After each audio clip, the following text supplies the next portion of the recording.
Waalaikumsalam warahmatullahi wabarakatuh. Alhamdulillah, salatu wassalamu ala rasulillah, wala haula wala quwata illa billah. Jadi pada malam hari ini insya Allah memulai matrikulasi ya, empat pertemuan, insya Allah 4 hari ke depan kita membahas tentang pendidikan Islam. Nah, pada pertemuan pertama ini saya ingin membahas tentang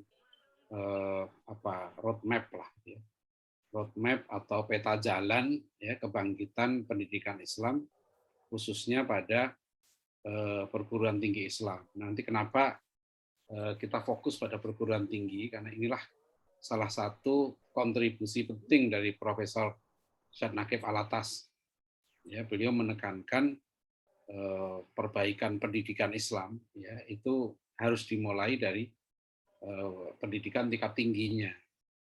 Ya, kenapa begitu? Karena pendidikan tingkat tinggi inilah yang melahirkan gurunya, yang melahirkan konsepnya.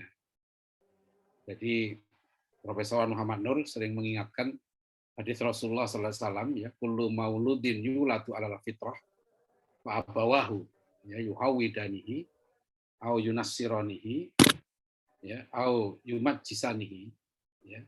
Setiap anak itu lahir dalam keadaan fitrah ya, tapi kedua orang tuanya yang menjadikan dia Yahudi, Majusi atau Nasrani. Nah, di situ peran penting dari abawahu itu, ya, peran penting dari guru. Nah, kuncinya di situ. Nah, guru itu adalah produk pendidikan tinggi.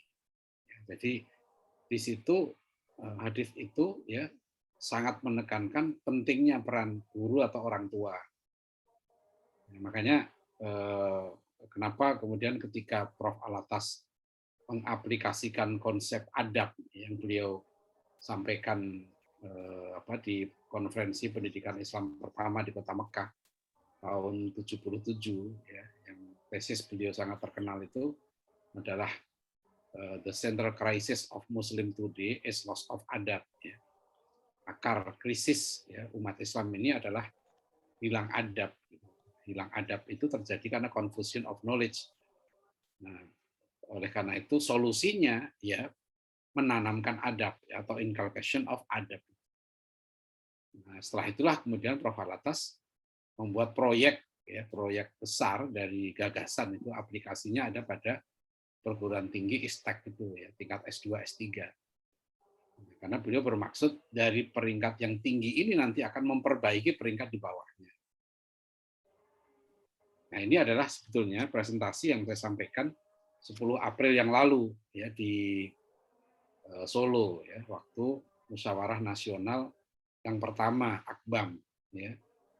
Jadi saya sudah mendeklarasikan setahun yang lalu ya namanya Akbam, Asosiasi Kampus Berbasis Akhlak Mulia. Nah, Munas pertamanya 10 April yang lalu. Ya, tepat itu pas gempa Sukabumi ya. Jadi saya terasa betul baru sekali seumur hidup tuh di lantai 12 Hotel Syariah di Solo ya, itu goyang hotelnya itu. Makanya Munas itu udah hampir jam 2:30 ya, 2 lewat itu langsung ditutup. Ya, dengan ini kita tutup, memang udah selesai jumpa pers. Lalu kita tutup ya pas gempa itu. Jadi itu pengalaman bersejarah. Nah, ketika itulah saya menyampaikan presentasi ini kepada 30 perguruan tinggi Islam yang hadir. Ya, kita harus menyusun yang namanya peta jalan. Ya.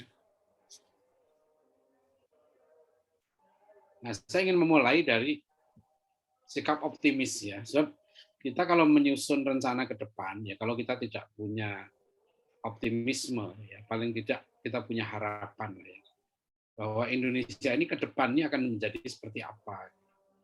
Sebab ada di antara sebagian jamaah yang nanya ke saya karena dia mendengar dari ustadznya yang menyampaikan tahun 2045 itu Indonesia sudah tidak ada, dengan analisis ya apalah beberapa hadis Nabi bahwa sekarang ini sudah zaman akhir ya.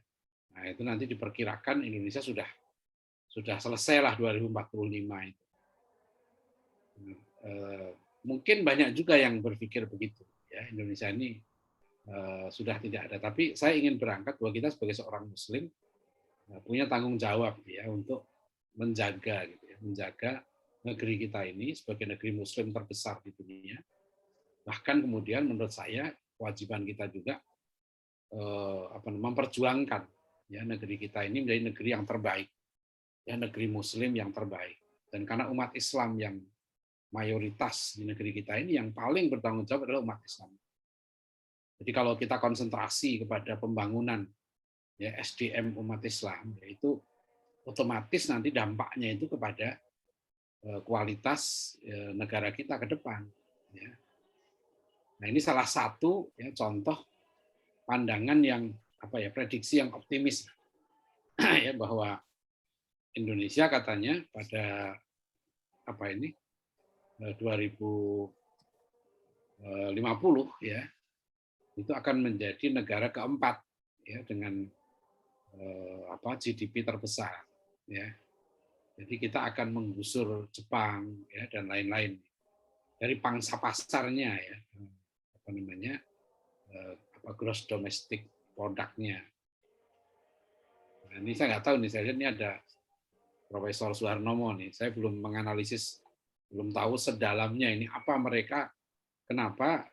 Saya ketemu juga seorang ekonom ya internasional dari Malaysia, yang beliau juga memberikan menyampaikan ke saya dari beberapa pertemuan dia dengan beberapa ilmuwan internasional, beberapa forum ekonomi internasional, memang diakui, diperkirakan Indonesia ini akan menjadi kekuatan ekonomi keempat di dunia. Tapi itu 2050. Nah, sekarang umur saya sudah 55. Kalau tambah 25 lagi sudah 80 tahun tuh. Ya, pas itu 80 tahun. Jadi presiden insya Allah. Ya, sudah 80 tahun. Jadi itu yang pemerintah kita pun mencanangkan begitu tuh. Pemerintah Pak Jokowi kan, Presiden Jokowi itu mentargetkan 2045 Indonesia sudah masuk kategori negara maju dengan income per kapita 27 juta rupiah ya, per orang per bulan. Jadi kita lihat nih pandangan-pandangan yang optimis ya masa depan Indonesia ya, katanya sih begini gitu ya. Saya nggak ngerti terus terang ini. Saya ikuti bahwa 2050 Indonesia akan ekonomi besar. Hanya itu peringatan teman saya ekonomi internasional tuh, dia bilang begini. Hanya saja katanya tahun 2050 itu posisi Anda di mana? Maksudnya Anda itu di situ dia bilang umat Islam Indonesia. Memang kuenya besar, ya, kue ekonominya besar, ya. Tapi yang punya siapa? Dan peredarannya di mana? Ya. Terus umat Islam posisinya di mana? Nah, itu masih tanda tanya. Nah, inilah salah satu ya peta jalan gitu yang harus ya, kita prediksikan. Artinya saya di Dewan Dakwah membuat program ya, mewujudkan Indonesia Adil Makmur 2045 ya, dalam naungan ridho Allah.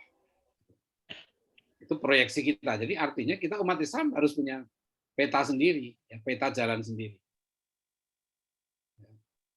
Nah, jadi ini pandangan yang optimis. Nah, kalau kita nggak optimis ya kita nggak usah buat proyeksi kan. Justru ya kita optimis. Saya optimis gitu loh.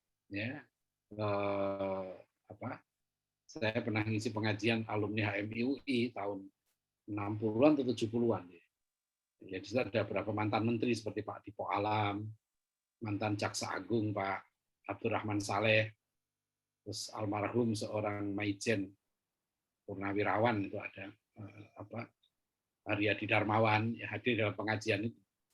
Waktu saya menyampaikan prediksi Indonesia ke depan, saya ingat tuh yang almarhum Pak Haryadi Darmawan ini tanya ya, kepada saya, heran dia, kok Anda masih optimis? Gitu. Ya, banyak orang yang pesimis nih dengan masa depan Indonesia, bahkan ada yang mengkhawatirkan Indonesia itu akan jadi seperti Suriah. Ya. Nah, saya bilang insya Allah enggak, saya enggak pesimis dan harus optimis. Nah, kenapa? Karena saya melihat ya potensi-potensi anak muda sekarang ini sudah cukup banyak yang lebih baik dari saya. Ya, jadi kalau anak-anak di bawah ini gitu ya, itu lebih baik dari generasi yang sebelumnya, itu potensi harapannya masih besar. Tapi kalau yang generasi berikutnya justru lebih lemah, ya, lebih parah dari generasi sekarang, ya kita nggak bisa berharap. Ya. Nah, jadi sekarang ini bukan soal apa-apa, ya kita harus berjuang karena Indonesia ini negeri yang diamanai, ya, yang merupakan amanah dari para pendahulu. Nah, ini prediksi optimis, ya. Menurut saya memang kita harus optimis. Nah, Bapak, Ibu, dan saudara sekalian, ya kita lihat ya, mengapa sih ada sekolah-sekolah Islam didirikan di awal abad 20. Ini sebetulnya menarik, karena nanti apa yang kita hadapi dalam dunia pendidikan sekarang ini masih merupakan kelanjutan, ya, dari proyek awal kolonial. Ini saya mengutip dari buku Dr. Yudi Latif, ya, judulnya Pendidikan yang Berkebudayaan. Ini bagus. Jadi kisahnya itu diawali dari kemenangan Partai Kristen, ya, di Belanda tahun 1901. Ya, nanti mengubah itu kan kebijakan liberal menjadi kebijakan etis atau politik etis di daerah jajah termasuk Hindia Belanda. Nah, ternyata yang merancang ini adalah Snoek Broek-Groene dengan Abendanon, ya, dalam bidang pendidikan. Nah, pemerintah kolonial menerapkan kebijakan yang bersifat elitis, ya, bersifat elitis. Tujuannya untuk mentransformasikan kalangan elit pribumi, ya, dari kalangan priai tradisional menjadi sebuah elit baru yang terdidik secara barat. Jadi program westernisasi besar-besaran nanti, ya, itu dilakukan dalam politik etis ini. Ya, bagaimana caranya? Ya, dengan mendirikan banyak sekolah-sekolah bergaya Eropa ini. Ya. Nah, ini kata-kata Dr. Yudi Latif yang menurut saya tepat ini. Dalam pandangan keduanya, memberikan pendidikan barat kepada kelas penguasa pribumi merupakan sesuatu yang sangat penting untuk melatih elit pribumi yang setia dan kooperatif, yang para anggotanya memiliki kesanggupan untuk menangani pekerjaan pemerintahan sipil Belanda. Lebih dari itu, pilihan itu juga bisa memangkas biaya-biaya administratif. Nah, ini ada lanjutannya, menghambat fanatisme Islam. Dan pada akhirnya menciptakan contoh yang bisa memberi inspirasi bagi kalangan-kalangan terbawah dari masyarakat Hindia. Ya. Ini tujuan westernisasi. Ya, itu dimulai dari 1901. Apa yang dilakukan? Nah, ini yang kita lihat. Ternyata selama ini, ya, politik ini dalam dua kebijakan, ya, Gubernur Jenderal Van Heus dan Edinburgh ini seorang misionaris. Nah, nanti ini yang mengubah hari Minggu, ya, menjadi hari libur nasional, itu kebijakan Edinburgh. Ya. Dulunya, ya, sekolah-sekolah Islam pesantren liburnya Jumat, gitu. Sampai sekarang kan misalnya beberapa pesantren di Gontor, ya, terus pesantren saya itu Sidogiri, gitu, itu masih Jumat tuh liburnya. Ya, jadi bukan hari Minggu, masih. Jadi sebelum nanti Belanda melakukan westernisasi, sekularisasi, liberalisasi besar-besaran, gitu ya. Nah, masyarakat Muslim di Indonesia itu pendidikannya pesantren dan madrasah. Ya, tapi kemudian, nah, di sini tantangan yang menarik. Ya. Kemudian Belanda nanti membuat sekolah-sekolah dengan kualitas yang tinggi. Kan kita akui, ya, Belanda itu datang ke sini, dia mewakili peradaban Barat, peradaban yang memang sedang menang, sedang tinggi. Ya. Nah, itu mengembangkan ini kan pemerintah kolonial juga mengembangkan berbagai jenis pendidikan untuk kalangan masyarakat yang lebih luas. Ya, semua ini atas nama politik etis. Nah, ada disertasi doktor yang sudah selesai di UIK ditulis oleh Dr. Muhammad Ridho, ya. Dia nanti kebijakan politik etis, kebijakan pendidikan kolonial, politik etis, ya, dan respon umat Islam. Itu tampak bahwa memang politik etis itu dibuat untuk program westernisasi, gitu ya, tadi itu, dan juga nanti kristenisasi. Ini lihat nih ya, yang menarik jumlah partisipasi sekolah rakyat ya. Jadi kebijakan pendidikan kolonial ini berpengaruh besar dalam meningkatkan angka partisipasi rakyat Hindia Belanda yang bersekolah di sekolah-sekolah rakyat dan sekolah bergaya Eropa. Nah ini. Ya. Tahun 1900 ya, jumlah murid sekolah Belanda ini, gitu ya, murid sekolah model Eropa itu 101,3 siswa. Hebat ya, saya berpikir zaman itu sudah ada pencatatan jumlah siswa. Ya. Jadi 101.003 orang gitu ya siswa. 1900. 10 tahun kemudian, 1910, jumlah anak sekolah model barat ini naik ya. 3 kali lipatnya menjadi 310. 496 ya. Nah, lihat nih, 10 tahun berikutnya 1920 dari 310 naik hampir 3 kali lipat. 829.802 siswa. Ya, ini jadi bayangkan dalam 20 tahun ya, hampir 1 juta anak Indonesia gitu ya, sudah bersekolah di sekolah-sekolah model Eropa. Nah, ini nanti yang perlu kita catat. Waktu itu jumlah penduduk Indonesia sudah 48 juta. Sudah besar ya, tahun 45 aja penduduk kita sudah 48 juta.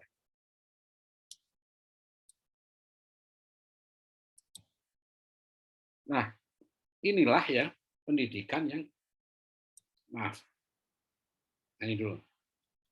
Bagaimana nih jumlah sekolahnya? Nah, ini ada di disertasi doktornya Dr. Mulyanto ya. Judulnya Kebijakan Pendidikan Pakubuwono X dan Pengaruhnya Terhadap Pengembangan Pendidikan Islam di Surakarta. Nah, ini ada data-data yang saya temukan. 1903 ya, terdapat 245 sekolah kolonial dan 326 sekolah swasta.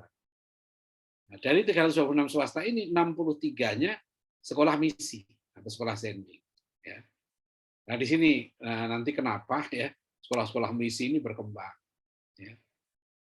Nah, di antara nanti yang penting dari 63 ini adalah yang terkenal ya sekolahnya Van Lith di Muntilan.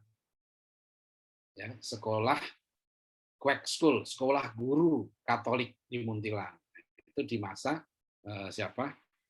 Frans Van Lith ya. Dimana nanti kita tahu ya, hampir semua murid Muslim yang di situ masuk Katolik. Salah satu yang terkenal adalah Sugio Pranoto. Ya, Sugio Pranoto itu adalah cucu seorang kiai di Jogja. Nah, dulu kenapa anak-anak Muslim ini berbondong-bondong masuk sekolah guru gitu ya? Karena waktu itu ya guru itu sangat keren. Gitu. Sampai tahun 60-an di kita pendidikan paling keren itu pendidikan guru. Ya, saya sering cerita dapat cerita dari seorang tokoh pendidikan di Surabaya, Bapak Abdul Qadir Baraja, yang menceritakan waktu beliau lulus SMP di Surabaya tahun 62, karena beliau termasuk pinter, maka daftar pertamanya bukan ke SMA, tapi ke SGA, Sekolah Guru Atas. Itu sekolah favorit. Jadi kalau dulu mau jadi orang keren gitu ya di zaman Belanda itu sekolah guru. Gitu. Ya, jadi guru itu keren banget ya, karena guru itu adalah yang menentukan kemajuan bangsa. Ya. Jadi peran guru dianggap sangat penting sehingga orang-orang itu berbondong-bondong masuk sekolah guru. Nah, waktu nggak diterima di sekolah guru, Pak Qadir Baraja itu cerita bahwa beliau itu rapotnya dan ijazahnya diperiksa sama kepala sekolah SGA. Kemudian beliau dinyatakan tidak layak ya sekolah guru. Bayangkan, anak pinter waktu itu daftar dulu ke sekolah guru dan langsung dinyatakan dia tidak layak masuk sekolah guru. Nah, karena tidak layak, akhirnya beliau daftar ke SMA terbaik di Surabaya. SMA Wijaya Kusuma. Nah, dengan raport dan ijazah yang sama, ya beliau langsung diterima. Gitu. Jadi raport dan ijazah tadi nggak memenuhi syarat untuk sekolah guru atas, tapi di SMA terbaik dianggap memenuhi syarat. Nah, beliau cerita ke saya, zaman itu tahun 60-an, kuliah FKIP lebih susah daripada kuliah di ITB. Jadi masuk FKIP zaman itu lebih susah daripada masuk ITB. Akhirnya Pak Qadir Baraja ini masuk ITS dari SMA, beliau jadi dosen ITS, ya dosen teknik elektro. Ya, makanya saya bilang ke kampus-kampus seperti UNJ, kalau saya diundang pendidikan, kalau nanya itu gimana pendidikan kita supaya maju, saya bilang pendidikan kita ini maju kalau anak-anak paling pinter dari SMA daftar ke UNJ, Universitas Negeri Jakarta, kan? Kalau nggak diterima, ya baru daftar ke kedokteran UI. Gitu. Nah itu baru itu pendidikan kita maju. Jadi selama yang jadi guru itu buangan, ya itu selama itu pula kita nggak bisa maju. Kunci pendidikan itu di guru, ya yang pinter-pinter, ya kan maunya jadi dokter, ya, gitu loh. Saya dulu juga begitu kan, ya. Saya dulu diterima di IKIP Malang. Waktu saya lulus SMA tahun 84, saya diterima di IPB dengan IKIP Malang Fisika. Ya, saya sebetulnya pengen jadi guru memang itu.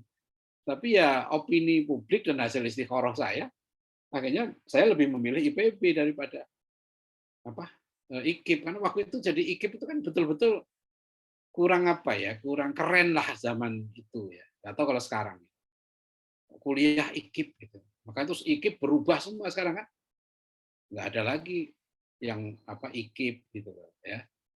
Yang pakai pendidikan ada satu di Bandung, UPI, Universitas Pendidikan Indonesia. Atau ada nggak yang ikut? Ya, saya berkali-kali ngisi seminar di UPI. Ya, tapi yang nggak suka UPI itu yang melesetkan UPI itu jadi universitas padahal IKIP.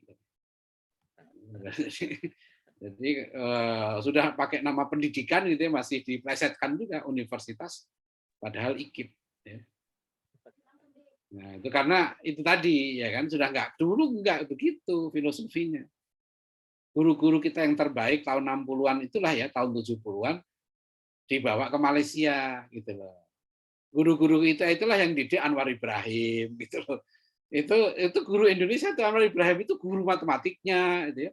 Angkatan saya ketemu pejabat Malaysia itu, kepala Biro Tata Negara, saya pernah diundang ke sana.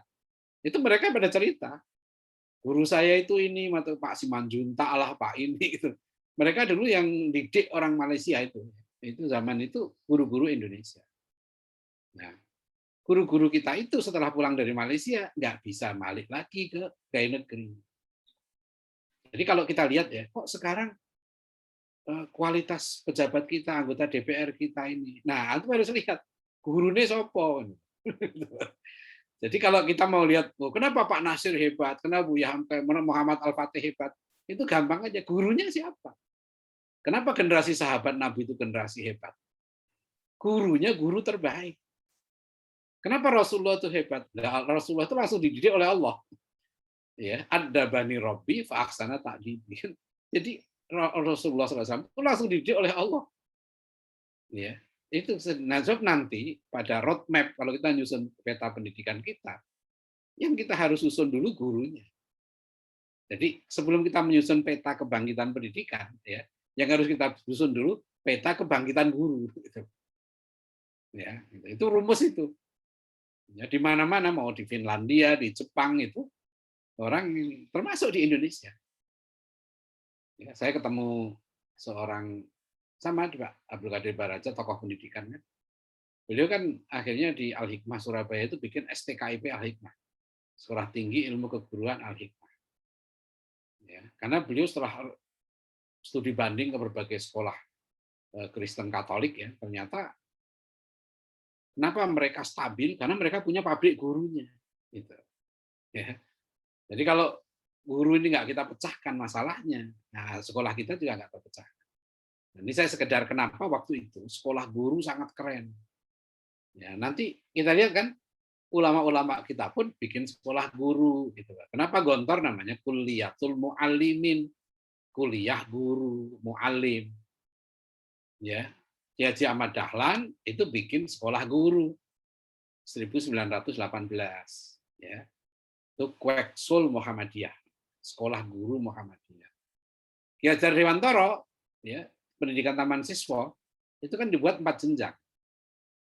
Ya, 1 taman indria, 2 taman muda, 3 taman dewasa, 4 jenjang paling tinggi di taman siswa apa? Taman pamong. Karena Ki Hajar Dewantoro menyebut guru itu pamong, yang tugasnya ngemong gitu loh. Bahasa Arabnya murabbi. Jadi Ki Hajar Dewantara itu sebetulnya perintis itu. Perintis pendidikan murabbi. Karena kata robba yurabbi, tarbiyah itu maknanya mengasuh, ngemong. Guru dalam pandangan Ki Hajar Dewantara adalah orang yang bisa mengasuh. Bahasa Latinnya pastur. Pastur itu artinya penggembala. Jadi pastur itu guru, tapi dia mengembala. Mengembala itu menjaga, merawat, mengasuh. Itu menggembala. Jadi itu sekolah guru semua. Persis bikin mu'alimin, al-irsyad mu'alimin. Karena waktu itu ya orang Islam sadar betul Belanda juga membuat sekolah yang bermutu tinggi, ya ditandingi gitu ya oleh tokoh-tokoh Islam. Nah 1900-an ada 500 ya ini ya 41 sekolah sending Indonesia, sekolah misi Kristen. Oh itu luar biasa, di sinilah ya kita bersyukur ya. Ternyata bangsa Indonesia ini selamat ya dari program itu kristenisasi. Karena Gold Gospel and Glory itu dilakukan serius sekali. Kemudian sekolah Cina juga menarik perkembangan. Karena awal abad 20 itu sudah pernah berdiri 500 sekolah Cina di Indonesia. Ya, ini mungkin perlu ada yang buat riset tersendiri. Saya belum pernah tahu.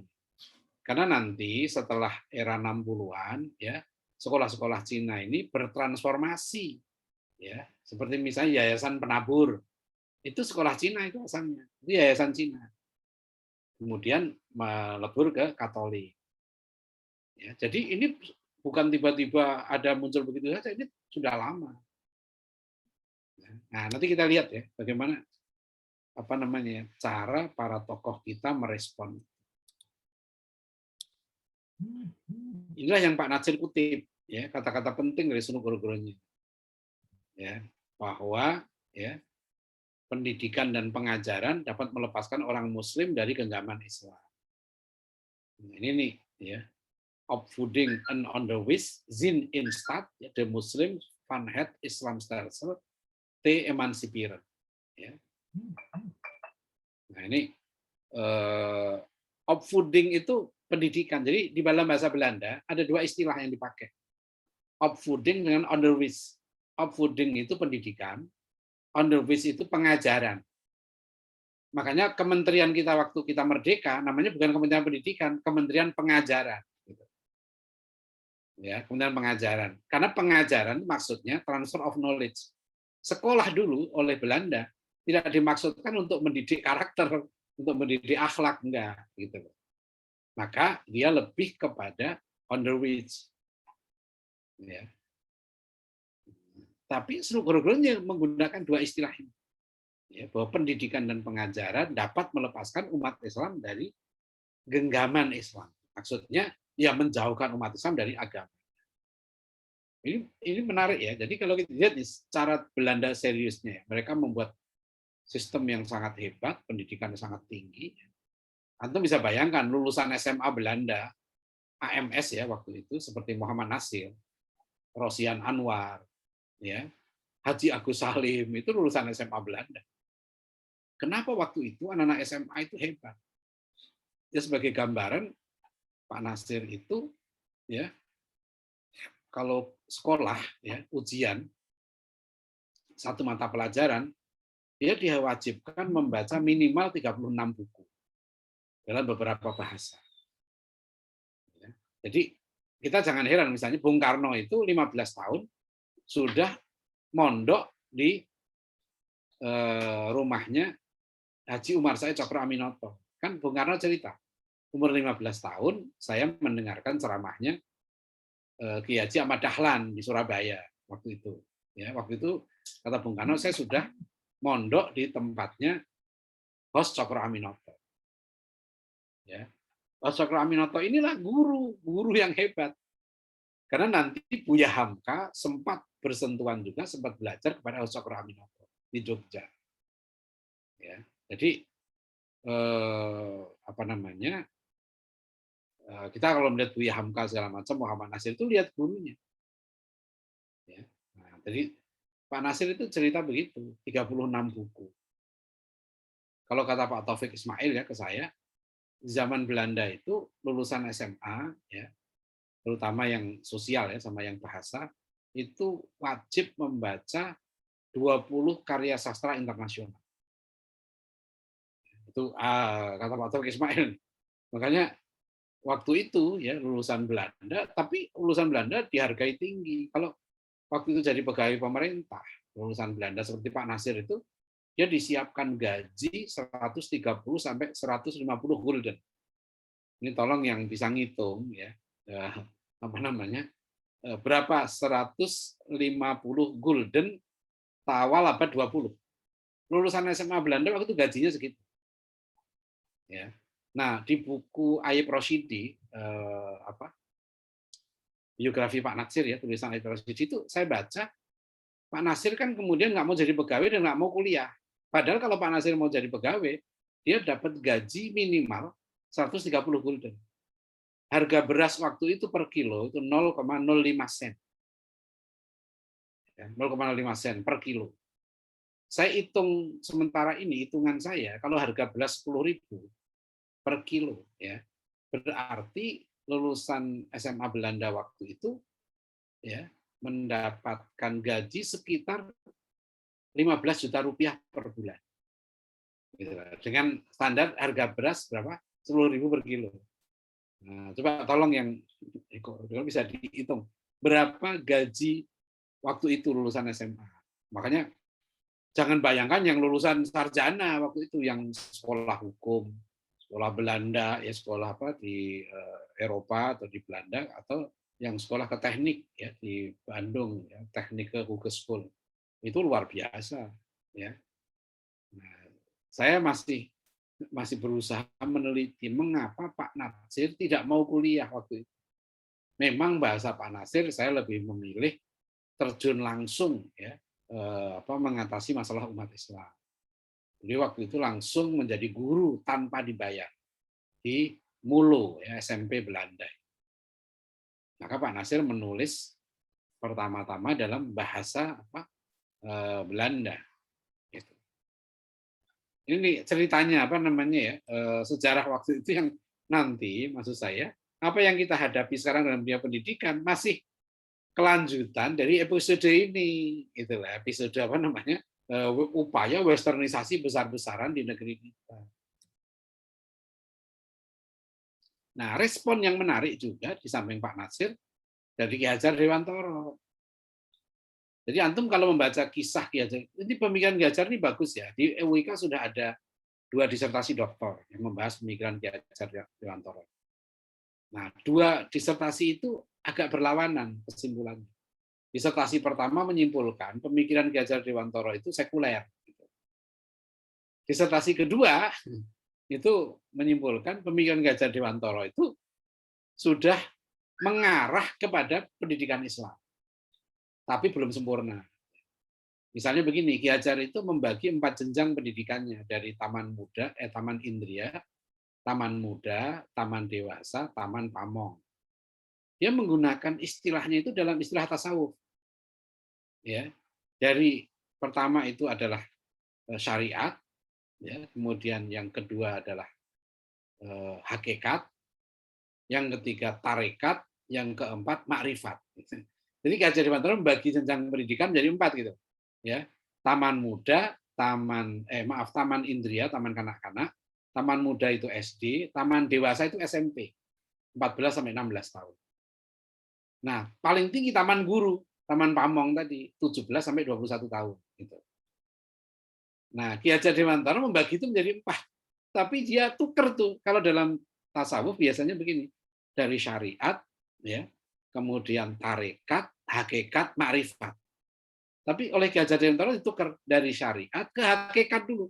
Syariat, hakikat, tarekat, makrifat. Nah, itu bahasa Ki Hajar Dewantoro. Saya sementara menyimpulkan Ki Hajar Dewantoro sebetulnya pemikirannya itu ya dijiwai oleh pemikiran Islam dan juga dia ingin mengarah ke sana. Cuma bahasa dan lingkungan waktu itu memaksa Ki Hajar atau Ki Hajar lebih memilih tidak menggunakan bahasa-bahasa Islam. Jadi beliau kan tidak termasuk tokoh pendidikan Islam, gitu ya. Ya, beliau tokoh pendidikan dan memang artikelnya banyak sekali. Ya. Kelebihan Ki Hajar Dewantoro dibandingkan tokoh pendidikan yang lain memang beliau banyak menulis. Ya. Sudah terbit kan dua jilid buku pemikiran Ki Hajar Dewantoro dalam pendidikan dan kebudayaan. Jadi Ki Hajar Dewantoro ini waktu itu kan tokoh politik ya, di separti. Beliau sering keluar masuk penjara gitu loh. Dikit-dikit tahan, dibuang ke Belanda, tahan lagi. Akhirnya istrinya itu capek. Nyarankan Ki Hajar, sudahlah. Kenapa kan dulu Kang Mas itu kan mau ngikut Kiai Ahmad Dahlan gitu loh. Udah sekarang ke pendidikan saja. Nah, barulah tahun 1922 Ki Hajar Dewantoro itu mendirikan Taman Siswa. Itu 1922. Ingat ya, Muhammadiyah berdiri 1912. Sekolah Guru Muhammadiyah berdiri 1918. Ki Hajar Dewantoro bikin sekolah Taman Siswa 1922. Nah, ini pidato beliau salah satunya.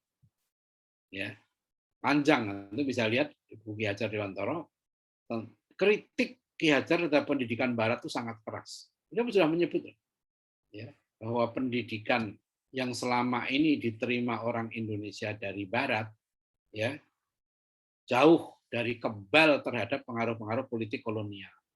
Singkatnya ialah pendidikan yang ada hanya untuk kepentingan pemerintah kolonial. Dan ini sifatnya tetap semenjak zaman VOC, meskipun di bawah politik etis. Nah, ini Ki Hajar kritis sekali ya.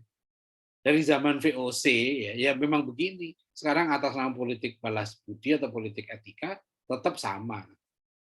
Nah, tetapi anehnya banyak priai atau kaum bangsawan yang senang dan menerima model pendidikan seperti ini yang mengirimkan anak-anak mereka ke sekolah yang hanya mengembangkan intelektual dan fisik dan semata-mata hanya memberikan surat ijazah yang hanya memungkinkan mereka menjadi buruh.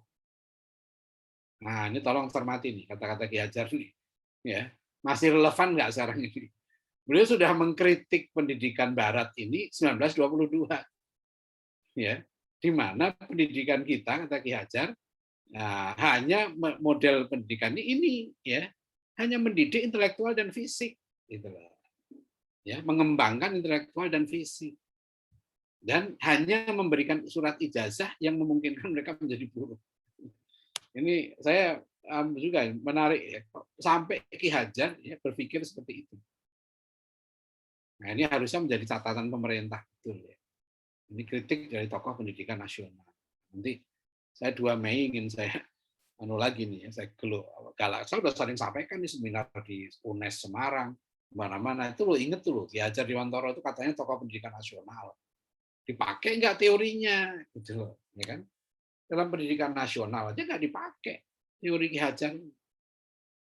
Tapi beliau lahirnya diperingati sebagai Hari Pendidikan Nasional. Ya, saya pernah ada mahasiswa saya S3 yang menulis disertasi, saya belum ngecek sendiri. 1967 PGRI pernah menolak ya usulan menetapkan 2 Mei sebagai Hari Pendidikan Nasional karena terlalu kultus ya. Kenapa Hari Pendidikan Nasional dikaitkan dengan kelahiran seorang tokoh? Ya, kita kan hari besar itu ya seperti Hari Kartini kan, kelahiran Kartini. Itu berlebihan sebenarnya. Ya, harusnya kan Hari Pendidikan Nasional itu terkait dengan momentum pendidikan. Ya, contoh yang nanti paling jelas itu adalah harusnya 8 Juli. 8 Juli itu Hari Pendidikan Nasional. Kenapa? Itulah berdirinya Universitas Indonesia yang pertama.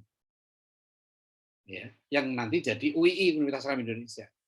Itu pertama kali, dan itu ketua panitianya Bung Hatta, sekretarisnya Muhammad Nasir. Bung Karno hadir waktu peresmian pertama di Jakarta. Itulah kampus versi Indonesia yang pertama, gitu ya, kampus swasta pertama. Namanya STI, Sekolah Tinggi Islam. Itu lebih tepat dijadikan sebagai tonggak ya kebangkitan pendidikan nasional kita karena ada peristiwa penting ya, tokoh-tokoh pendiri bangsa kita ini sebelum merdeka ya, sebelum proklamasi kemerdekaan sudah membuat kampus duluan. Ini seperti orang Yahudi ya, membuat negara Yahudi 1948 kan, 14 Mei 48. 1925 orang Yahudi sudah bikin Hebrew University. Jadi Hebrew University itu lebih dulu berdiri daripada negara Israel. Tokoh kita itu juga begitu, ya. Kita belum merdeka, Indonesia merdeka belum ada, tapi tokoh-tokoh kita sudah bikin universitas. Itu visi besarnya luar biasa. Ya.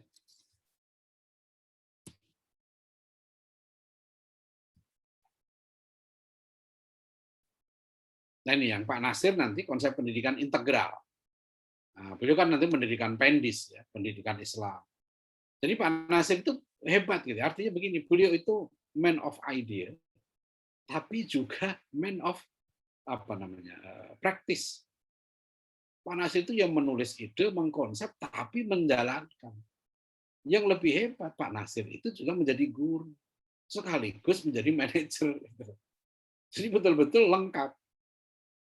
Kalau bahasa Dr. Yudi Latif ya waktu seminar musik integral di fraksi PKS, Dr. Yudi Latif itu mantan kepala BPIP ya, dia bilang begini, Pak Nasir itu orang Indonesia yang sempurna, ya, sesuai dengan Pancasila. Yang sempurna itu Pak Muhammad Nasir, kata Yudi Latif. Jadi Muhammad Nasir itu saya suka bahasa Yudi Latif. Muhammad Nasir itu bisa ditempatkan di semua sila dan dia unggul. Jadi sila pertama Nasir unggul, sila kedua Nasir unggul, sila ketiga Nasir unggul, sila keempat Nasir unggul, sila kelima Nasir juga unggul. Jadi Yudi Latif kan menulis buku Mata Air Keteladanan. Jadi kata dia, bahasa itu yang saya baru dengar bahwa dia bilang Bung Karno aja nggak lengkap seperti Muhammad Nasir. Muhammad Nasir itu lengkap, kata dia. Dia unggul di semua sila. Nah, konsep pendidikan Muhammad Nasir itu konsep integral. Ya. Dari mana konsep integral itu? Dari tujuannya. Ya, ini yang Pak Nasir nanti menjadi khas. Ini yang sekarang saya galakkan di Dewan Dakwah. Ya, kalau kita mau mengkonsep pendidikan Muhammad Nasir, lihat tujuannya apa. Karena nanti kalau kita bicara pendidikan, yang kita tentukan itu 4 hal. Ya. 1 tujuannya, 2 adalah kurikulumnya, yang 3 adalah programnya, keempat evaluasinya. Ya, itu kalau Profesor Ahmad Tafsir ya di pakar pendidikan itu, nah, beliau selalu kalau nguji disertasi, bimbing disertasi itu aja. Kalau kamu misalnya konsep pendidikan Buya Hamka, nah, mesti Pak Prof Tafsir itu nanya tujuannya apa, ya, kurikulumnya apa, programnya apa, ya, maksudnya aplikasi dari kurikulum. Keempat evaluasinya, gitu. Nah, saya ingin sekarang kalau ceramah Ramadan saya kaitkan Ramadan ini adalah puncak pendidikan terbaik, ya karena tujuannya ditentukan oleh Allah, la'allakum tattaqun. Kurikulumnya, ya kan, diberikan langsung oleh Allah, dicontohkan langsung oleh Rasulullah. Dan kita ada evaluasi, ada muhasabah. Jadi Ramadan ini itu merupakan proses pendidikan terbaik. Ya, tujuannya ditentukan oleh Allah, kurikulumnya juga kurikulum dari Allah, ya kan? Dicontohkan langsung, dipraktekkan langsung, diprogramkan langsung oleh Rasulullah SAW, gitu kan? Sampai berbuka, ya kan? Segerakan berbuka, gitu. Ya, berbuka itu ya apa dulu, ya? Apa namanya? Makanan seperti apa itu ya? Itu bagus. Saya ada siswa ini yang pernah saya tunjukkan. Tiga. Berikan. Nur Rihana ini judul disertasinya ini. Konsep pendidikan akhlak makan dengan tauladan Rasulullah SAW dalam perspektif ilmu pangan untuk kesehatan. Ini sudah profesor beliau. Beliau profesor ahli pangan. Umurnya 66 tahun. Jadi sudah profesor ahli pangan, umur 66 tahun, ngambil dokter lagi pendidikan Islam. Disertasinya judulnya ini. Jadi konsep makan Rasulullah saja itu diteliti jadi model pendidikan. Ya, nah nanti yang mau nulis disertasi bisa. Jadi apa namanya? Maksud saya begini. Tadi kan saya contohkan ya bagaimana Ramadan ini merupakan program pendidikan terbaik. Sebenarnya kalau nanti seluruh pendidikan kita itu acuannya Ramadan. Gitu. Ya. Kalau saya jadi presiden, Ramadan ini saya jadikan puncak ya pendidikan nasional. Itu anggaran kita keluarkan besar-besaran. Ya. Di pesantren At-Taqwa ini ada program baperan, apa namanya? Tiap sore nih ya buka bersama, kemarin saya ngisi apa? Buka puasa bareng santri, baperan. Itu program ceramah sebelum puasa, tadarus dan sebagainya gitu ya. Iktikaf Ramadan misalnya, itu program harus ada APBN-nya itu gitu loh. Jadi negara harus mengeluarkan anggaran pendidikan untuk mendidik manusianya. Ini konsepnya nanti begitu. Ya. Jadi nanti makanya dalam pendidikan ini kata Prof. Alatas begini. Problem terbesar dalam pendidikan itu ada pada kata pendidikan itu sendiri. Karena makna pendidikan nggak difahami. Ya. Sudah disempitkan kadang-kadang menjadi makna seperti sekolah. Ya. Saya sering sekali kalau dikasih seminar ya, CV, ya, riwayat pendidikan, tapi yang dibacakan riwayat sekolah. Saya sudah bilang itu bukan riwayat pendidikan, itu riwayat pendidikan formal. Ya. Jadi kadang-kadang kita juga kacau dibagi pendidikan itu dari formal, informal, non formal. Seolah-olah pendidikan formal lebih penting. Jadi saya itu dapat dari Profesor Muhammad Nur. Beliau mencontohkan itu bahaya sekali itu pendidikan kita itu dipecah-pecah menjadi formal, non formal, informal. Seolah-olah formal itu yang paling penting. Akibatnya apa? Akibatnya anak misalnya ya dinasihati orang tuanya itu kan nggak formal. Itu dibilang nggak penting, gitu kan? Jamaah kalau di masjid dengerin ceramah, itu kan bukan pendidikan formal. Jadi ya dia santai aja gitu, nggak serius. Ya. Saya bilang kan, saya itu mendapat banyak ilmu gitu ya dari Profesor Muhammad Nur itu bukan di kelas, saya nggak pernah ikut kelas resmi di ISTEK karena waktu saya masuk ISTEK Profesor Alatas Profesor Wan sudah berhenti. Ya.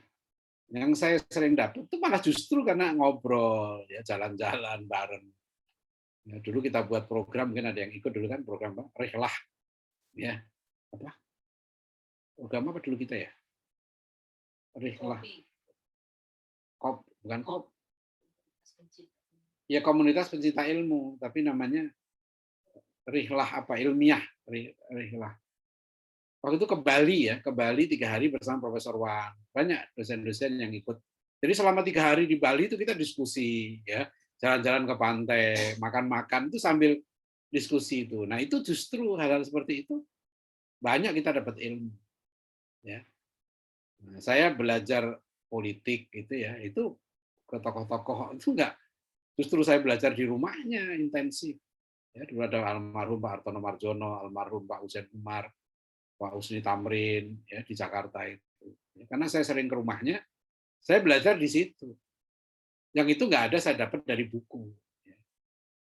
Ya, itu formal atau non formal kan nggak masuk hitungan. Ya, tapi yang penting kita belajar. Nah, kembali ke ini ya.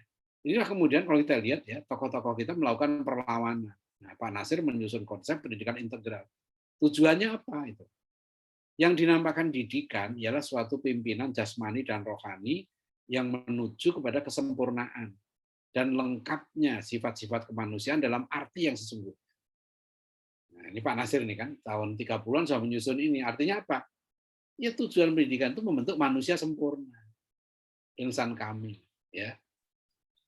Nah, kalau tujuannya seperti ini apa? Kurikulumnya Pak Nasir harus berbasis tauhid, ya. Beliau memang tidak merinci betul Pak Nasir itu, tapi Pak Nasir itu memberikan contoh, ya, mendirikan sekolah, ya, sampai nanti ke perguruan tinggi.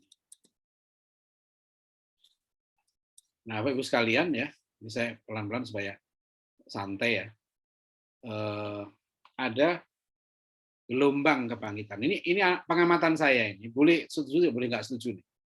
Karena saya hanya mengamati ya, di dalam dunia pendidikan kita sekarang ini, ya, ada dua menurut saya kita mengalami dua gelombang kebangkitan. Ini pernah saya sampaikan di Munas JSIT ya. Waktu saya jadi keynote speaker di Munas JSIT ketiga di Palembang waktu itu. Ya, saya ingatkan bahwa satu-satunya aspek dakwah yang masih bisa kita banggakan sekarang ini tinggal pendidikan.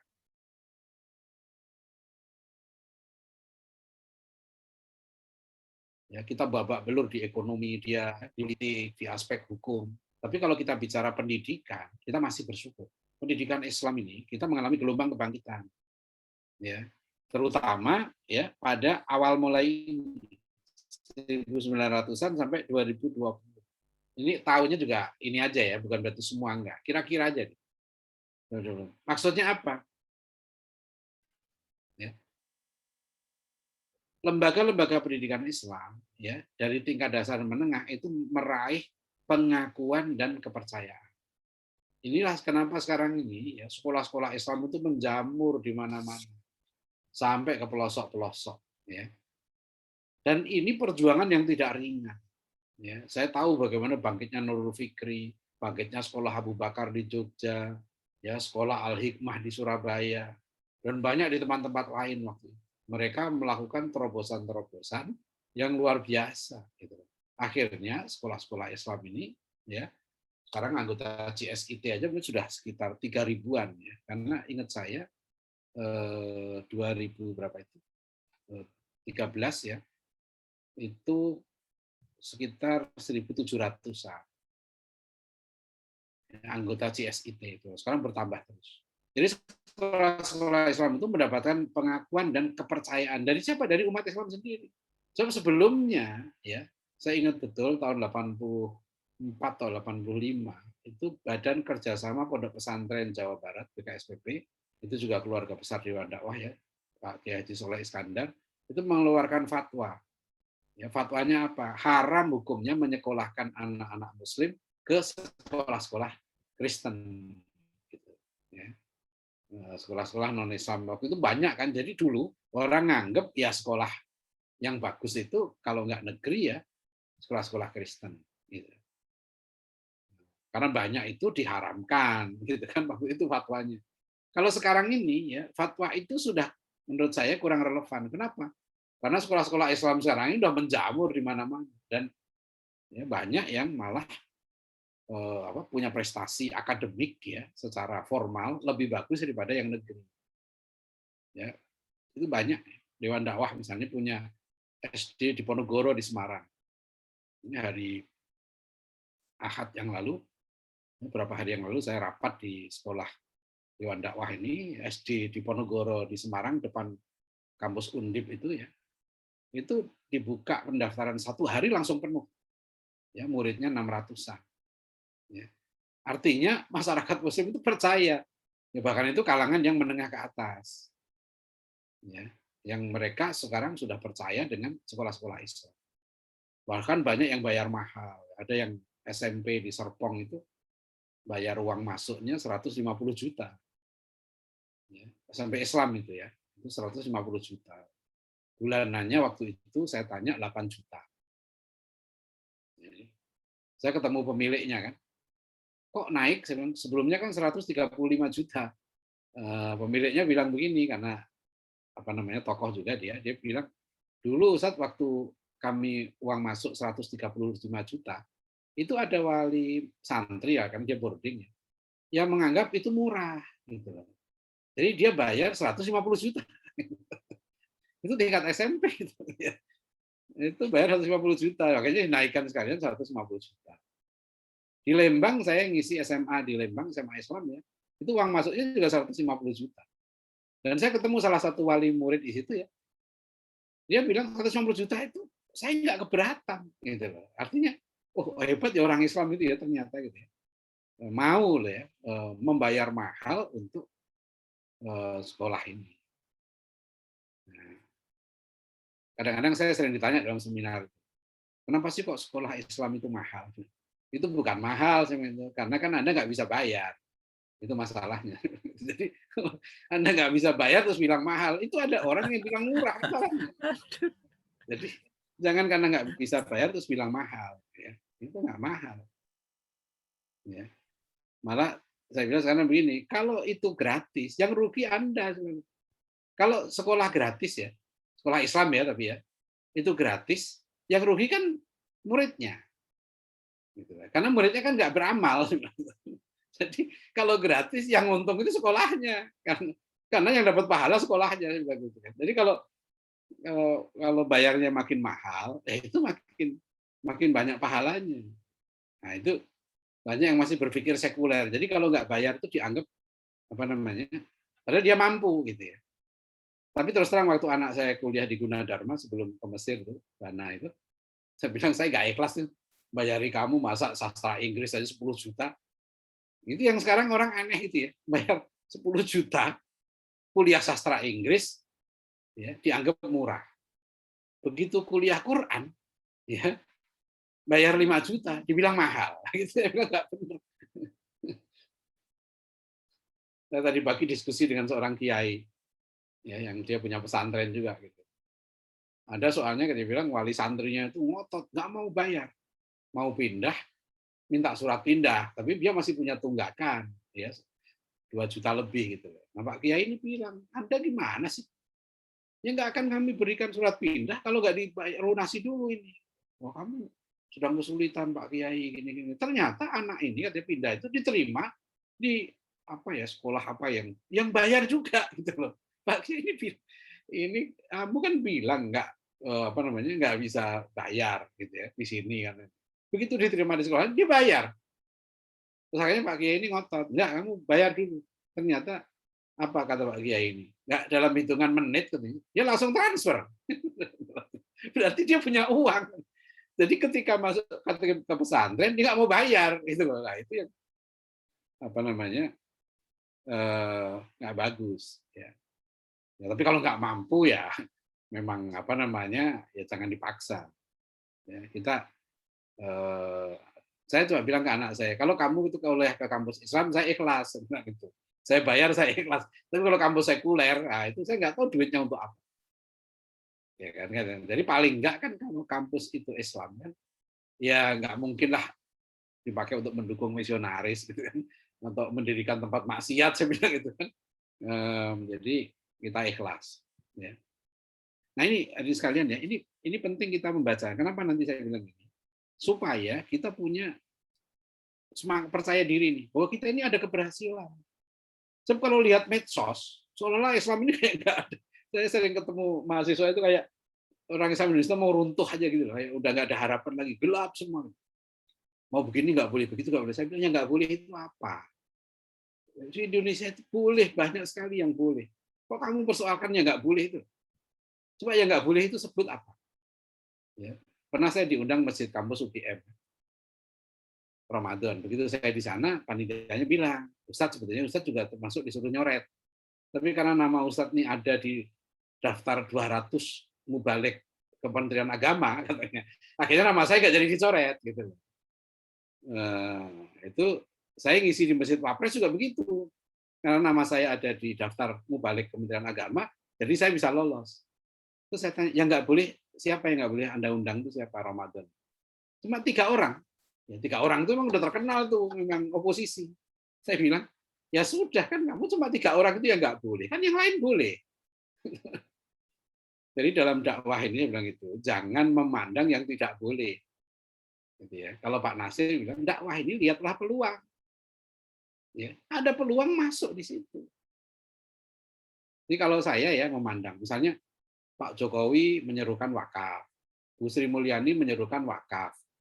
Kalau saya memandang, ambil positifnya.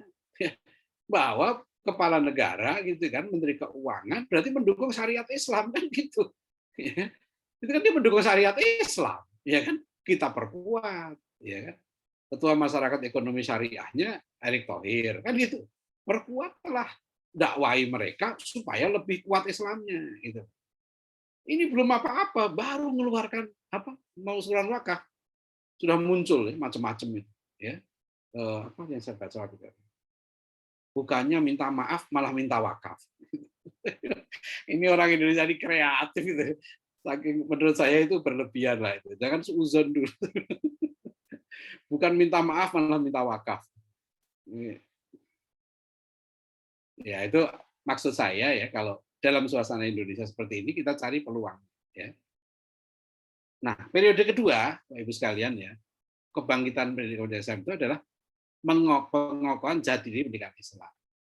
Nah, di sini saya memasukkan At-Taqwa College ini masuk periode kedua. Ya, ini sudah masuk yang saya bilang abnormal, ya. Sudah di atas normal. Lahirnya Kutab, ya, itu masuk periode ini. Nah, saya tadi terlambat ini juga diskusi dengan teman yang aktif lah di memikirkan pendidikan dan ekonomi juga. Bagaimana pendidikan kita ke depan ini, ya, melihat peluang di era disrupsi. Tapi sekalian ya, jadi ini kenapa saya ingin menekankan ini supaya kita melihat peluang, ya, bahwa tidak semuanya ya pendidik dakwah kita ini gagal gitu loh, ya. Banyak kita berhasil dalam politik, oke lah, ya, kita belum berhasil. Tapi ingat, ya, dalam pendidikan kita meraih banyak kemajuan. Saya itu pernah diundang khusus ya oleh radio BBC kantor Jakarta ke studionya, ya, karena mereka memandang, ya, bahaya disintegrasi Indonesia ke depan. Apa yang mereka sorot adalah bangkitnya sekolah-sekolah agama. Ya, jadi mereka melihat begini, sekarang ini anak-anak Muslim misalnya cenderung sekolah di sekolah-sekolah Islam. Ya, anak-anak Katolik begitu juga ke sekolah-sekolah Katolik. Jadi katanya mereka ini interaksi antar warga bangsa ini tidak berlangsung dengan harmonis. Jadi ada kekhawatiran, gitu kan? Akhirnya akan terjadi disintegrasi bangsa. Ya, saya bilang saya melihat tidak seperti itu. Umat Islam tidak akan membiarkan bangsa ini mengalami disintegrasi. Ya. Dan pendidikan Islam bukan untuk mengarah pada disintegrasi, itu salah besar. Nah, ini yang kita lihat.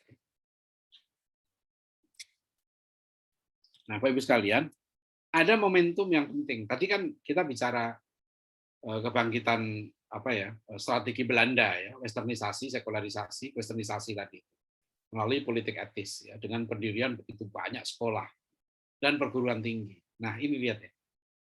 Majelis Syuro Muslimin Indonesia, Masyumi. Ini Masyumi tahun 45 ya.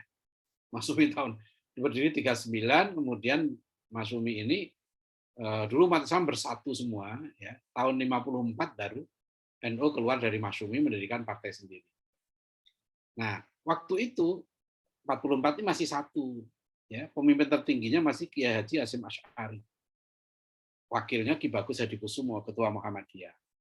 Nah, tahun 44 ya, tokoh-tokoh kita secara nasional itu sudah membuat dua keputusan penting. Kongres Umat Islam Indonesia waktu itu. Satu apa? Membentuk barisan mujahidin dengan nama Hizbullah. Nah, ini untuk menghadapi penjajah waktu itu ya.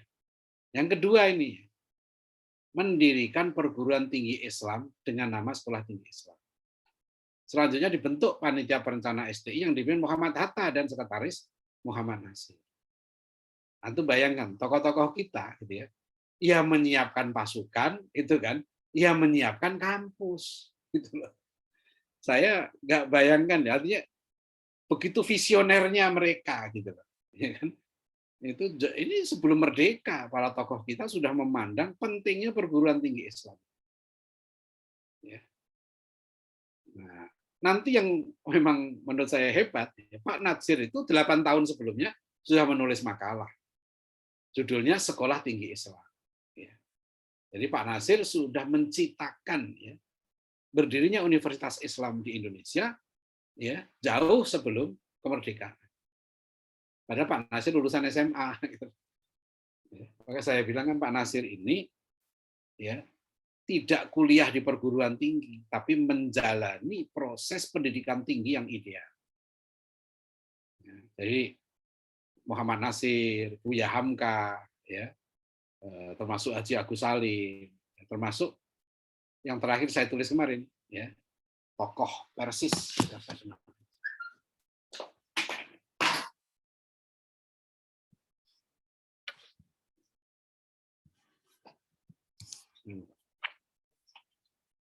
Kiai Haji Aceng Zakaria. Ya, ini apa namanya? Saya tulis artikel ini. Kiai Aceng Zakaria ini unik nih. Kiai Haji Aceng Zakaria ini sekarang umurnya 73 tahun, Ketua Umum Persis Persatuan Islam. Ya Aceng Zakaria ini pendidikan mu'alimin, aliyah gitu loh, ya kan? Dididik langsung oleh Ustadz E. Abdurrahman. Ya, Ustadz E. Abdurrahman itu murid langsung Ahasan. Jadi murid-murid utama Pak Nasir Ahasan itu ya Muhammad Nasir, Isa Ansori, Ustadz Abdurrahman, ya. Nah, Ustadz Abdurrahman inilah yang memimpin Persis selama 21 tahun, 23 tahun. Nah, salah satu murid beliau itu Aceng Zakaria ini. Saya yang menarik, saya telusuri ini buku ini karena dari web pendidikannya. Ternyata kayak Aceng Zakaria itu dia betul-betul mengalami proses pendidikan ideal dari orang tuanya, ya. Dia sejak kecil ya misalnya sudah belajar kitab-kitab kuning. Ya Aceng Zakaria itu Persis, tapi dari kecil dia sudah belajar kitab kuning yang dikatakan oleh pesantren. Malah nanti dia juga sudah menghatamkan Ihya Ulumuddin. Ya. Tapi yang menarik juga begini, Kiai Aceng Zakaria ini aktif berdakwah. Ya, orangnya baik, gitu ya, akhlaknya baik. Dan sekarang dia sudah menulis 103 judul buku. Orang nggak pernah kuliah ke luar negeri, ke negara Arab, ya. Dari 103 buku yang dia tulis, 33 judul ditulis dalam bahasa Arab. Ya, termasuk pelajaran Nahwu Shoroh, dia tulis. Artinya, saya bayangin ya, ternyata pendidikan Indonesia ini hebat loh, gitu ya. Orang nggak pernah kuliah ke Timur Tengah, gitu ya, bisa nulis kitab-kitab berbahasa Arab. Gitu. Ya. Dan dia bukan seorang artinya hanya ngajar, hanya nulis. Beliau memimpin organisasi, memimpin pondok pesantren, berceramah ke kampung-kampung. Jadi seorang aktivis, ya, betapa dia bisa menyeimbangkan gitu, antara intelektualisme dengan aktivisme. Nah, nanti saya dari sini saya makin yakin kita bisa punya model, ya, membuat model pendidikan yang melahirkan orang-orang seperti ini. Ya pejuang, ilmuwan sekaligus. Dan itu pendidikannya 24 jam. Harus keluar tidak tersekat oleh batas-batas sekat-sekat formalisme. Nanti saya beri contoh Buya Hamka ya. Buya Hamka itu jenuh waktu pendidikan Islam di Sumatera Barat. Apalagi dia ada problem, ayahnya bercerai. Ayahnya kawin lagi, bercerai lah gitu ya Buya Hamka itu. Jadi Buya Hamka itu nggak harmonis awalnya dengan orang tuanya. Akhirnya Buya Hamka pergi ke Mekah. Dia ingin ngaji ke Mekah lama-lama. Ketemu Haji Agus Salim di Mekah. Baru 7 bulan di Mekah, disuruh pulang sama Haji Agus Salim. Kata Haji Agus Salim, kamu kalau mau jadi ulama itu ke Indonesia, berguru sama ulama-ulama Indonesia. Kamu 20 tahun di Mekah, pulang nanti jadi tukang baca doa. Itu Buya Hamka nulis di buku 100 tahun Haji Agus Salim. Antum baca itu. Buku 100 tahun Haji Agus Salim, Buya Hamka nulis betapa dia berterima kasih kepada Haji Agus Salim, ya, yang telah nyuruh dia pulang dari Mekah. Dan Buya Hamka bilang, saya ke Sabah ketemu seorang guru waktu acara, dia suruh baca doa di sana. Saya tanya, kata Buya Hamka, ya, Tuan Guru berapa lama di Mekah? 20 tahun. Langsung Buya Hamka teringat nasihatnya Haji Agus Salim. Ya. Ya. Malah Haji Agus Salim bilang kan, kucing itu di Mekah 20 tahun, pulang tetap ngeong. Ya. Itu apa? Saya mencoba, karena Haji Agus Salim tidak memberikan nasihat ini kepada yang lain. Mungkin nasihat itu hanya untuk Buya Hamka. Karena dia tahu potensi Buya Hamka. Nanti dari situ Buya Hamka itu belajar ke Jogja, gitu loh. Dia belajar sama Cokro Aminoto, belajar Ki Bagus Hadikusumo, belajar kepada sosiologi kepada Suryo Pranoto, dan belajar kepada kakak iparnya tentang akidah kepada Buya A.R. Sultan Mansur. Gitu. Nah, setelah dari Jogja itu Buya Hamka membara, semangat Islamnya bangkit. Pulang ke Padang, pulang ke Minang, Buya Hamka udah jadi ulama muda yang bersemangat. Gitu. Nah, itulah sebetulnya proses pendidikan. Ya. Jadi maksudnya begini kan, kalau kita bicara pendidikan nanti gitu ya, jangan terjebak dengan formalisme. Ya. Ini nih Sambil ke sana ya. Udah hampir jam 10. Saya selesaikan dulu ini. Ini Bapak Ibu sekalian coba lihat ya. Ini karena menurut saya ini luar biasa ini, ya. Visioner sekali para tokoh pendiri bangsa kita, ya. Sekolah Tinggi Islam resmi dibuka pertama kali pada tanggal 27 Rajab 1364 Hijriah atau 8 Juli 1945. Itu berarti hari sebelum proklamasi kemerdekaan RI 17 Agustus 1945. Pengurus STI ini ya, ketuanya Muhammad Sekretaris. Rektor pertama Abdul Qahar Muzakir. Abdul Qahar Muzakir ya kan satu dari 4 tokoh Islam anggota BPUPK. Kan dari 9 tokoh panitia 9, ya 4 tokoh Islam nih. Ya, 4 tokoh Islam itu adalah Haji Agus Salim, Kiai Haji Wahid Hashim, Abi Kusno Cokro Suyoso dari Syarikat Islam, dan Abdul Qahar Muzakir. Ini tokoh Muhammadiyah, alumni Al-Azhar Kairo. Inilah yang nanti beliau menjadi rektor pertama UII juga di Jogja. Nah, ketika STI didirikan, nah ini lihat ya, di Indonesia telah ada beberapa perguruan tinggi. Semua perguruan tinggi bikinan Belanda. Jadi ini ya, Technische Hogeschool, kemudian Recht Hogeschool, kemudian sekolah kedokteran, ya, Geneeskundige Hogeschool. Nah, salah satu mahasiswa GHS ini, Sekolah Tinggi Kedokteran Jakarta ini, namanya Subianto Joyo Hadikusumo. Itu ada pamannya Prabowo, itu Subianto. Itulah pahlawan Lengkong, Subianto gugur di sana. Nah, Subianto itu pindah dari Sekolah Tinggi Kedokteran ke STI. Saya bayangkan waktu itu berarti gitu ya, ada kasusnya nih. Ya, mahasiswa kedokteran memilih STI. Nah, kenapa STI hebat waktu itu? Saya lihat dosennya. STI waktu didirikan nih, termasuk Bung Karno hadir ya, di situ. Itu dosen-dosennya itu Muhammad Hatta, HM Rashidi, gitu. Jadi Abdul Qahar Muzakir, gitu. Jadi bayangkan waktu perguruan tinggi pertama itu yang jadi dosennya memang top-topnya intelektual Indonesia. Ya. Nah, itu. Jadi sederhana sebenarnya. Nanti kalau kita mau ya, maksud saya gini, kita coba ya telaah ya, bagaimana visionernya tokoh-tokoh. Dulu mereka berani bersaing dengan pendidikan Belanda ini. Ya, yang ini pendidikan sudah kualitas dunia kan, pendidikan ini karena ini orang Belanda hebat. Nah, inilah tujuan Universitas Islam Indonesia. Tahun 48 nanti STI jadi UII. Gitu. Ternyata tujuan UII itu masih seperti ini.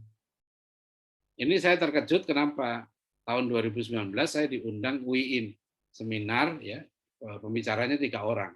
Rektor UII waktu itu ya masih sekarang itu Profesor Fathul Wahab, waktu itu dia belum profesor, Dr. Fathul Wahab, kemudian mantan Rektor UIN Jogja, Profesor lupa saya namanya, sebelum Amin Abdullah, ya. Nah, kemudian saya bertiga, tapi saya minta saya sesi sendiri saya bilang karena itu workshop untuk para dosen. Antum lihat ya, semua yang lihat tujuan Universitas Islam Indonesia, lihat. Artinya inilah tujuan sekolah kampus Islam pertama di dunia kayak begini, membentuk cendekiawan Muslim dan pemimpin bangsa. Yang berkualitas, bermanfaat bagi masyarakat, menguasai ilmu keislaman, dan mampu menerapkan nilai Islami serta berdaya saing tinggi. Nah, tujuannya ini. Kedua, melahirkan pemikir-pemikir yang dapat membumikan konsep rahmatan alami. Ketiga, mengembangkan dan menyebarluaskan pengetahuan, teknologi budaya seni yang jiwa Islam. 4, berperan aktif membangun masyarakat dan negara Indonesia yang adil serta mendapat ridho Allah SWT. 5, mendalami, mengembangkan, menyebarluaskan pemahaman ajaran agama Islam untuk difahami, dihayati, dan diamalkan oleh warga universitas dan masyarakat. Waktu Pak Rektor UII mempresentasikan tujuan ini, beliau sendiri heran. Nah begini, kok di tujuan UII ini nggak ada ya mencetak misalnya membentuk karyawan, nggak ada sama sekali. Jadi betapa dulu tingginya ya cita-cita para pendiri bangsa kita. Universitas itu bukan sembarangan. ya, bukan melahirkan orang-orang pragmatis. Lihat nih tujuannya. Itulah yang waktu Munas Akbam di Solo 10 April yang lalu saya sampaikan. Tolong kita renungkan kembali nih cita-cita para pendiri kampus kita. Dulu mereka bukan sembarangan loh, ya. Mereka buat kampus Islam ini harus bersaing dengan kampus Barat. Gitu. Nah, inilah masih ya nanti kita harus meletakkan landasan yang kuat. Ya. Dan saya yakin bisa. Kenapa? Karena saya sudah melihat sendiri di ISTEK. Ya, meskipun waktu saya kuliah di ISTEK 2003, yaitu Prof. Alatas sudah diberhentikan, ya, tapi saya masih melihat sisa-sisanya. Saya ya karena saya diterima di ISTEK itulah saya berani waktu itu membatalkan kuliah ke Amerika, karena saya yakin bahwa ini yang terbaik. Ya. Setelah saya dialog dengan Dr. Ugi Soeharto di sana, Dr. Hamid Sarkasi waktu itu terus ketemu Profesor Muhammad Nur, saya dijelaskan tentang kampus ini, perpustakaannya begini, filosofinya begini. Saya merasa ini bangga. Jadi kalau kemudian dulu tokoh-tokoh kita mendirikan, kita bisa juga. Ya, ini tantangan kita. Memang ini tidak ringan tentu, karena ini yang kita hadapi bukan sekedar soal lokal ini global. Nah, Bapak Ibu sekalian ya, malam ini kuliahnya, tapi karena tadi terlambat sedikit, saya sampai tujuan UII, nanti besok kita lanjutkan lagi. Ya, tolong renungkan betul ya bahwa inilah perjalanan ya, perjuangan nanti para tokoh kita dalam melawan gitu ya hegemoni pendidikan Barat yang dibawa oleh penjajah Belanda waktu itu. Ya. Di mana salah satunya ya Jepang itu punya jasa dalam mengurangi dominasi pendidikan Belanda itu, ya, termasuk bahasa Belanda. Ya, kedatangan Jepang itu memotong ya perkembangan pendidikan model Barat. Cuma kan Jepang itu ya sangat brutal gitu ya, dan dia singkat sekali. Nah, sekarang apa nanti yang bisa kita lakukan di sini? Maksud saya, kalau kita mau maju ke depan, ya kita harus susun sejarah kita. Kita ke depan itu karena kita tahu sejarah, ya, sehingga kita ke depan ini ada arahnya. Ya, kita tidak asal-asalan, ya, karena ini yang dicita-citakan oleh para tokoh pendiri bangsa, oleh Muhammad Nasir, ya, dan sebagainya.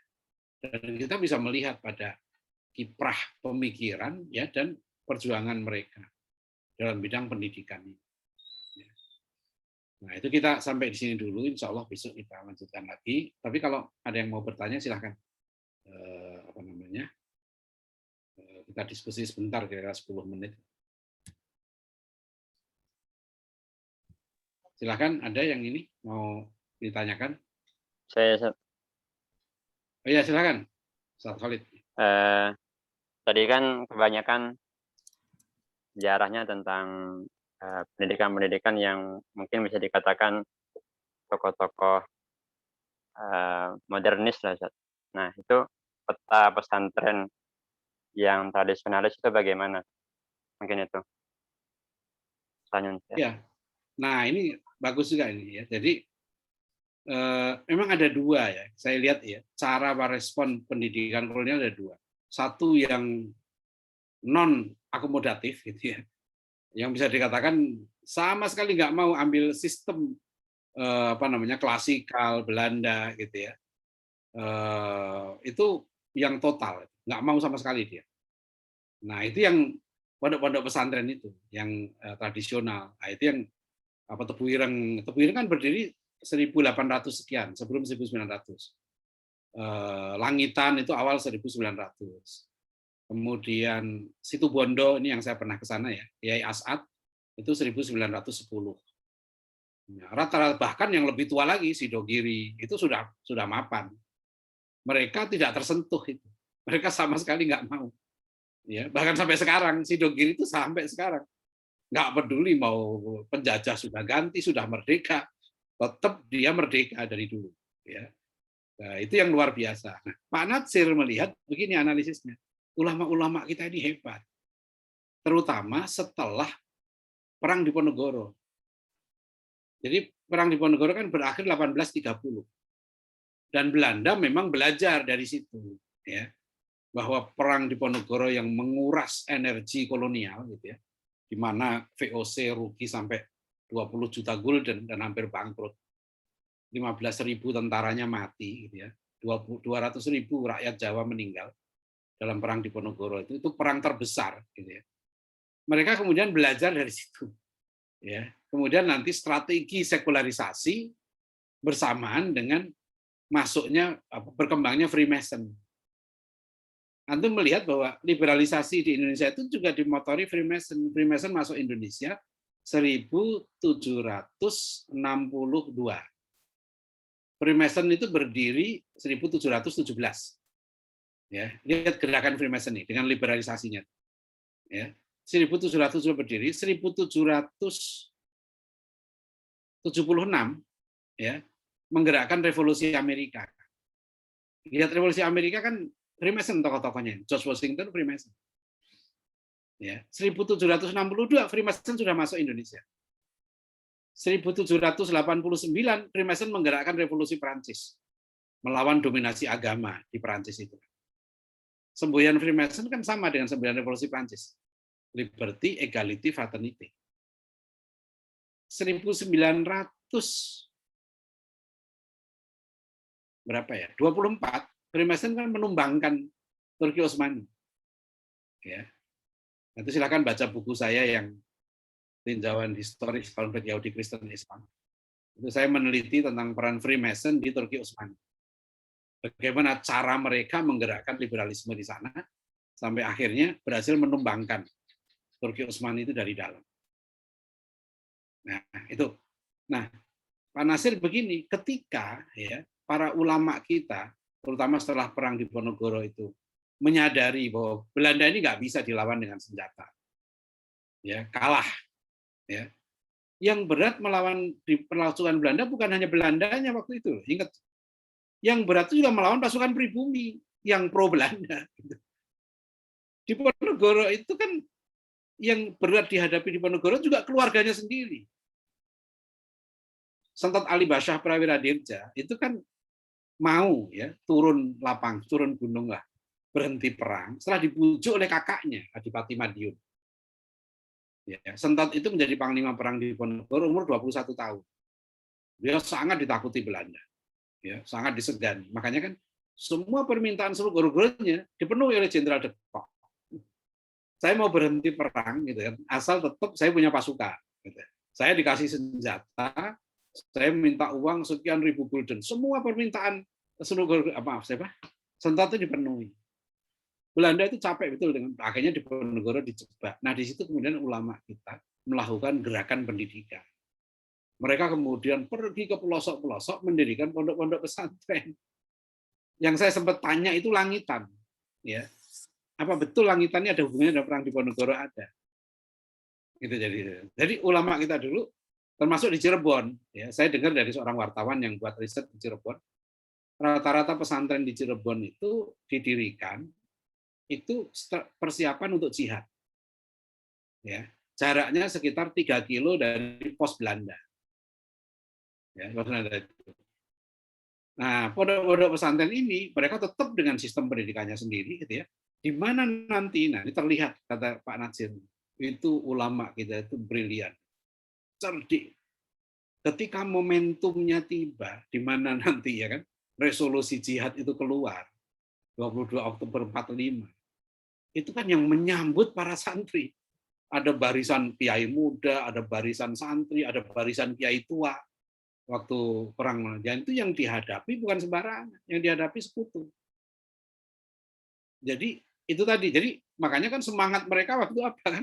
Semangat man tasyabbaha biqaumin fahuwa minhum gitu. Dari pesantren tradisional waktu itu, ya sampai nggak mau pakai celana, pakai sarung itu, ya. Itu Ustaz Khalid itu udah biasa tuh di Dalwa ya kan, kalau saya ngajar di Dalwa, yang jemput saya di bandara itu pakai sarung semua. Tapi pakai celana juga di dalam sarung itu. Ya. Cuma saya kemana-mana saya punya mahasiswa itu di pesantren di Bogor itu ya. Saking mengharamkan itu. Jadi santri itu mau kerja bakti, mau main bola, pakai sarung.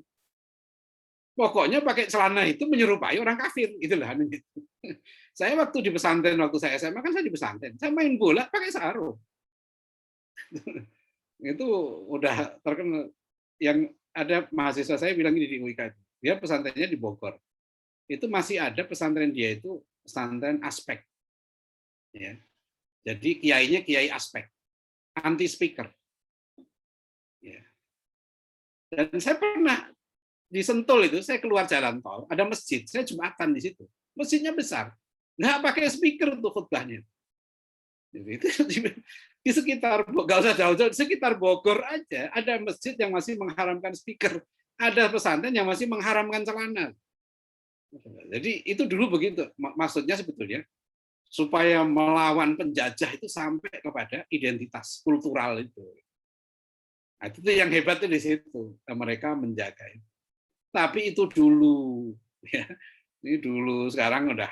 Waktu itu makanya kan bermasalah, ya. Nah, sebagian kemudian tokoh kita mengambil jalan kompromi, gitu loh, ya kan. Pertama kali yang terkenal ya Jamiat Khair di Jakarta. 1905 mendirikan madrasah aliyah internasional itu di Jakarta. Sekarang masih ada Jamiat Khair. Kalau antum ke Tanah Abang, itu ada sekolah tinggi Jamiat Khair. Itu dulunya madrasah aliyah internasional. Guru-gurunya dari Tunis, dari Saudi, termasuk Syekh Ahmad Surkati itu dulu guru madrasah aliyah. Jadi antum jangan bayangkan ya madrasah aliyah kayak sekarang ini. Dulu namanya madrasah aliyah itu dosennya ulama internasional gitu loh. Ya. Terus yang kedua, 1105 berdiri juga Mambaul Ulum di Solo, Pakubuwono ke-10. Itu madrasah gabungan pesantren. Mambaul Ulum. Ya, 1910. Nah, itu awal abad 20 ini ramai. 1910 berdiri Parabek di Bukit Tinggi, ya. Nanti tadi itu kan 1912 Muhammadiyah. 1914 berdiri madrasah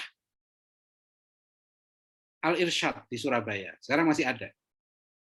Nah, itu 1914.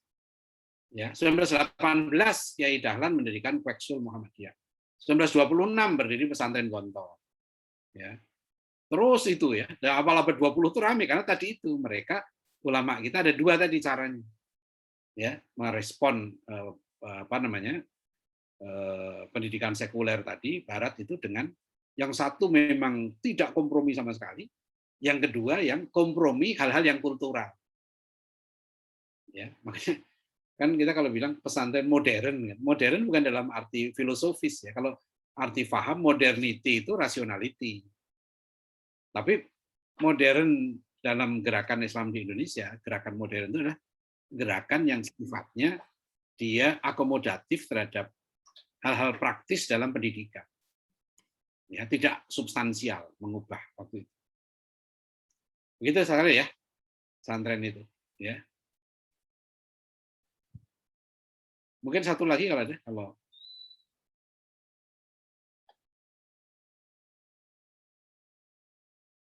baik, kalau nggak ada kita cukupkan ya, istirahat dulu.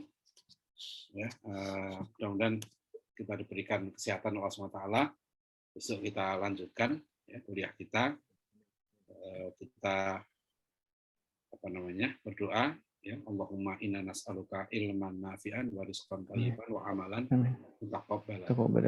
Inna na'udzubika min ilmin la yanfa' wa min qalbin la yakhsha' wa min du'ain la yusma'. Kita doa kafaratul majlis, subhanakallahumma wa bihamdika asyhadu an la ilaha illa anta. Assalamualaikum warahmatullahi wabarakatuh. Waalaikumsalam warahmatullahi wabarakatuh.